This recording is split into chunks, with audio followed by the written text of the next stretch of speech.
Hey everyone, Travis Mundell here, a contributor for Triathlete magazine. I am going to talk to you today about lactate testing because I was lucky enough to finally do some for the first time in the lead up to an Ironman race last year.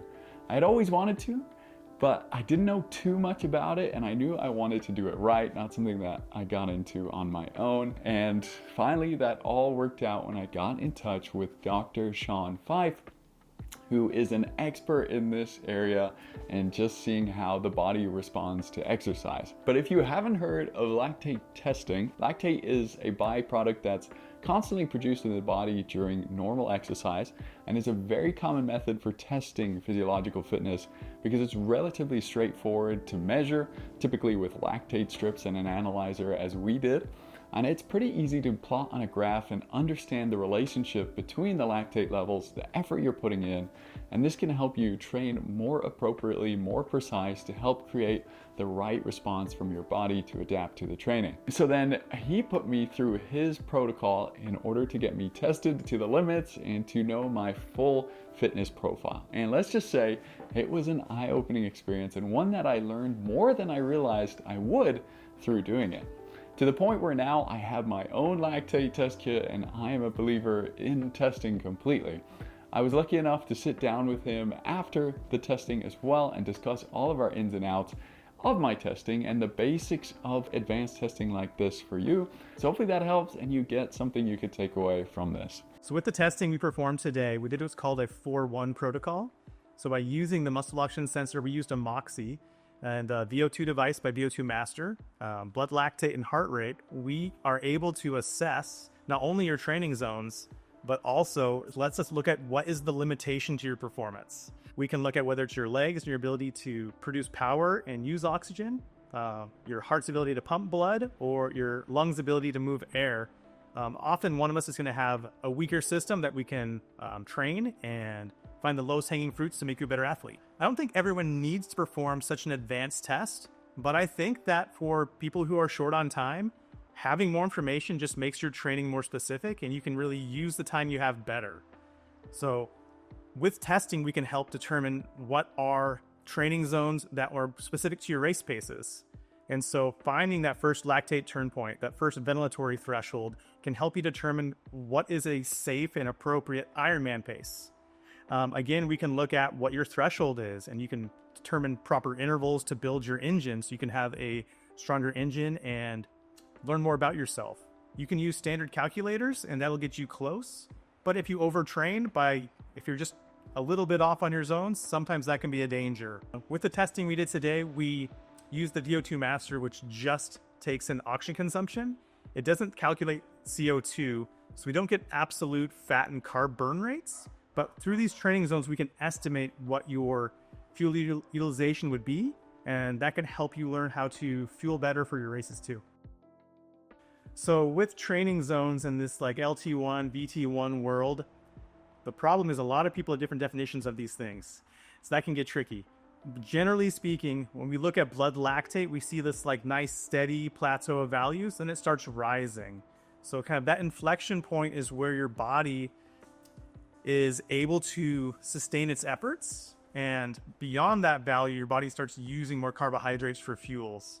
And so by training in this lower lactate value world, this endurance world, you can really train your body to be more efficient. It can help your body develop more capillaries in your legs. It can make your mitochondria more efficient so you can burn more fat. So learning that first little transition point can be really helpful just to build a better aerobic engine. With the athletes that I coach, we generally test every 6 to 8 weeks. We go through the testing, we find where are the limitations of their performance, those low-hanging fruits. We develop a training plan to address those things, and then we retest to kind of find out what's next. And so if you are someone who has the ability to test regularly, you can speed your progression a little bit more.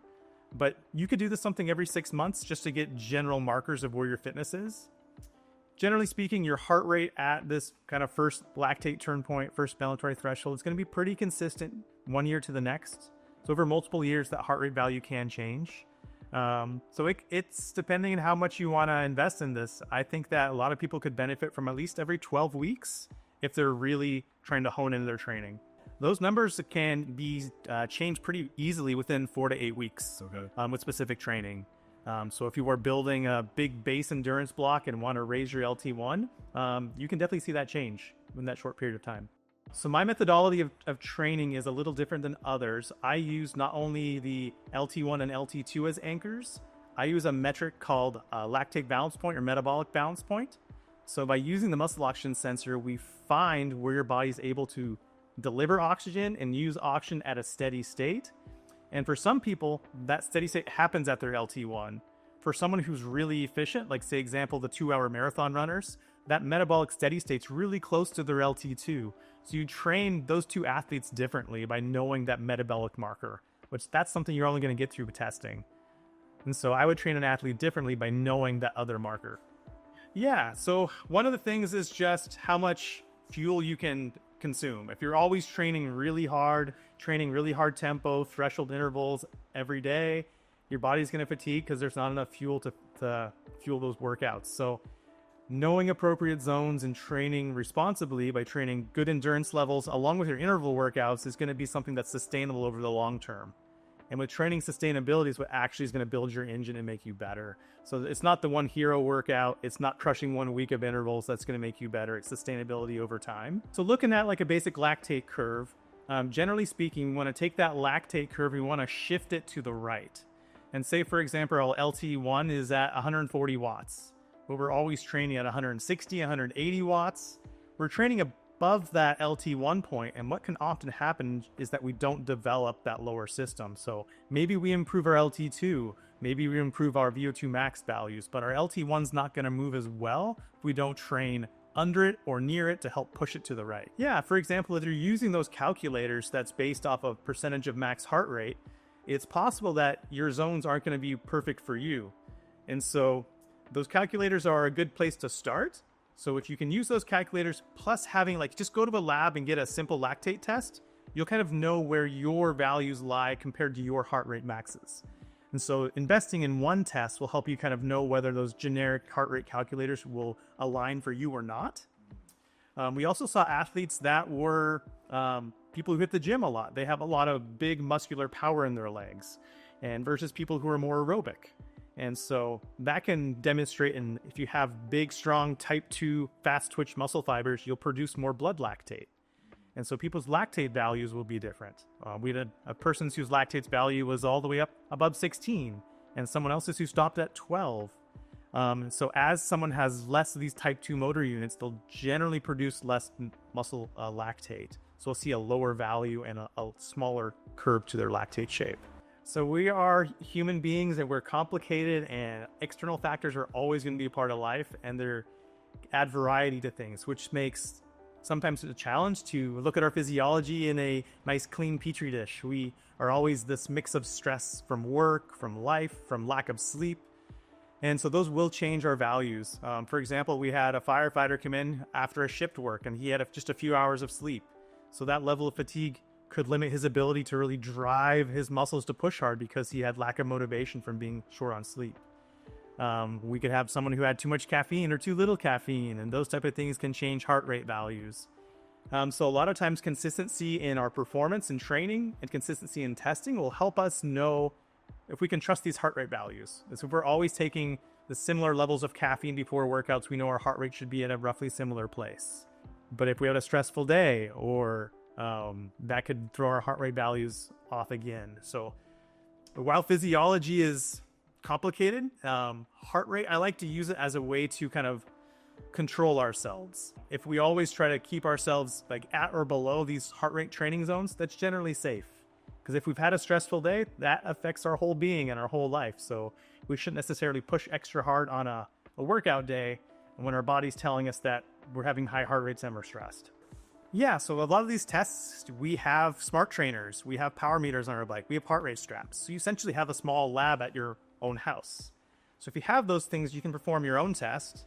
There are lots of different methodologies out there. Something that I really like to do is doing a 3 to 5 minute step, and you can increase by 20 to 25 watts per step. And you can do your own ramp test like we did. And you can look at what heart rate you were at different intensities. And so generally speaking, that kind of 60 to 75% of heart rate max is pretty aerobic for most of us. To be safe, I would probably drop down to 60 to 70% heart rate max and use that as a ceiling for your endurance zones. You could reach out to a coach like me, and you can do your own ramp test at home and send me the data. And online, we can talk about your results, and you can get a little bit more detailed personal information from your testing and have this expert to help you kind of guide you through it. So you can reach out to coaches in your area, reach out to coaches like me, and the world's much more remote these days, so you don't have to necessarily be in a lab with me. You can do it in your house and learn very similar things. Again, everybody's a different being, a different animal, so most people's heart rate zones on the bike and the run are going to be different. General rules of thumb I've seen with many athletes is that your run zones will be maybe 8 to 10 beats higher than your bike zones. You're just using more muscle mass, so your body has to push more blood to get oxygen to the tissue, so it just is a more demanding sport, so a little higher heart rate.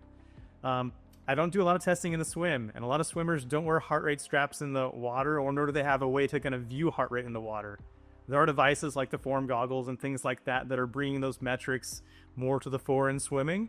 So swimming is more of a pace-based system where you can use time trials, 100 meter, 1,000 meter swim, and those type of things, and make a critical speed chart, and that can kind of help you determine zones with swimming. But with running and cycling, I like to often use heart rate. It's simple, but it's measuring the engine, the body that's doing the work.